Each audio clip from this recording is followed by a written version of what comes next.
Well, Bennett Kessler filed this story. Mammoth Community Water District officials issued a press release this week to say that the Great Basin Air Pollution Control District Director, Ted Shady, had moved ahead to certify the EIR on Ormat Geothermal's expansion plans in the Mammoth Lakes area. Now, in an email to both sides, Shady explains that he tried to get the geothermal people and water district to agree on a monitoring and mitigation plan. In his email, Shady also said that he will not issue additional well permits to Ormat until a monitoring plan is in place. Now, Shady's email to the Water District, Ormat, Bureau of Land Management, and the United States Forest Service details a year-long effort to urge Ormat and water officials to reach agreement on a monitoring plan for the proposed Casa Diablo 4 geothermal plant and well field. Now, in his email, Shady said his hopes for a monitoring plan agreement are futile. He said, quote, "I do not believe Ormat and Mammoth Community Water District are anywhere near an agreement. This is very disappointing. I had hoped that my direction to the parties and my continued delay in certifying the EIR would act as leverage to bring the parties together. It seems that my lever was far too small to move the parties toward agreement," end quote. Now, Shady also said he believes BLM is the agency that should oversee development of a monitoring plan. He also made it clear that while he has issued the permit for the new plant, he will not issue additional well permits until a monitoring plan is in place. APCD Director Shady also said he is convinced that even if a monitoring plan is developed, the EIR will be litigated. Shady said the Water District manager assured him Mammoth Community Water District would not litigate the issue, but there are others who could. Citizens and officials in the Mammoth Lakes community, nationally elected officials, and others fear dangerous impacts on Mammoth's water supply if there is not a monitoring plan in place for the new geothermal wells, although Shady has said he will not issue well permits until a monitoring plan exists. Now, the entire press release from the Mammoth Community Water District is posted on our website, sierrawave.net.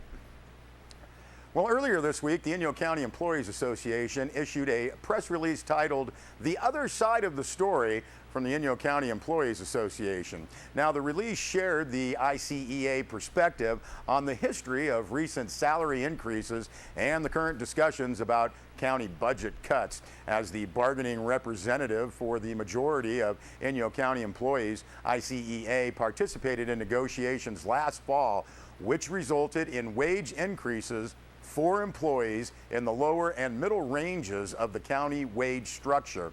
Now, the end of the release states, quote, "The ICEA contract proposed by county administrators escorted a lucrative equity adjustment deal for appointed administration and non-represented administration staff. County administration is now implementing reductions in community services and seeking to eliminate 16 to 20 ICEA represented positions to fix their structural deficit if staff do not come up with enough savings through service redesign." Now, the full text of that press release is available again on our website, sierrawave.net. Well, we got an update on the Bode fire. It has been declared 100% contained. The fire was mapped at 93 acres. That fire was located on public land administered by the BLM Bishop Field Office. That started last Friday night, and an investigation determined that the Bode fire was a lightning-caused fire. Fire was approximately 4 miles southwest of Bode State Historic Park and was between the state park and Mono Lake. Approximately 200 firefighters responded to the suppression response. Crews represented the BLM, U.S. Forest Service, and CAL FIRE. Well, we're getting information from a press release that states lakes and streams in the drought-stricken eastern Sierra may be lower than normal this year, but locals say the fishing is as good as ever. And that press release from Southern California Edison says that thanks to SCE, it just got better. Now, recently, Southern California Edison stocked 3,500 rainbow trout in Bishop Creek and Rush Creek.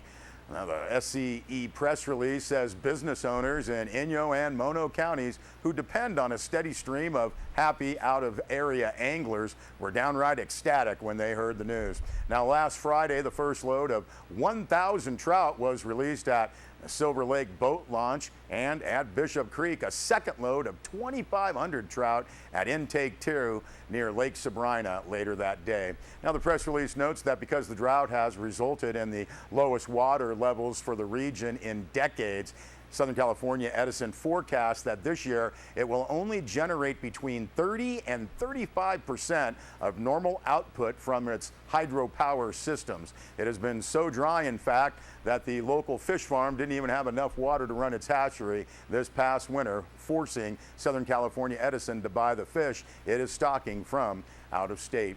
And you can see this full press release on our website, sierrawave.net. We'll be back with more news.